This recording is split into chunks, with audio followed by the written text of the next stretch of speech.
জয়পুৰৰ ৰাজপথত উলংগ যুৱক। উলংগ যুৱকক জয়পুৰৰ জৱাহৰ নগৰৰ অলিয়ে গলিয়ে ঘূৰালে এটা যুৱকৰ দলে। কেৱল সেয়াই নহয়, উলংগ যুৱকজনৰ ভিডিঅ' মুকলি কৰি দিলে ছ'চিয়েল মিডিয়াত। লগে লগে ভিডিঅ' ভাইৰেল। ৰাজস্থানৰ ৰাজধানী চহৰখনত সংঘটিত হোৱা এই ঘটনাৰ আঁৰত এটা টিকটক ভিডিঅ'।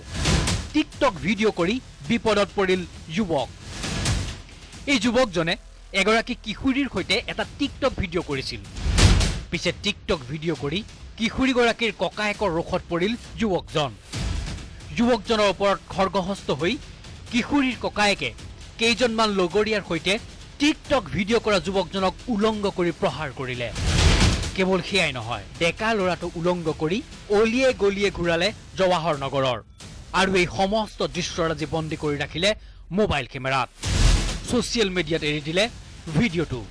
লগে লগে ভাইৰেল হৈ পৰিল ভিডিঅ' ভাইৰেল হৈ পৰাৰ পিছতেই দুয়োপক্ষই গোচৰ ৰুজু কৰিছে জয়পুৰ আৰক্ষীৰ ওচৰত।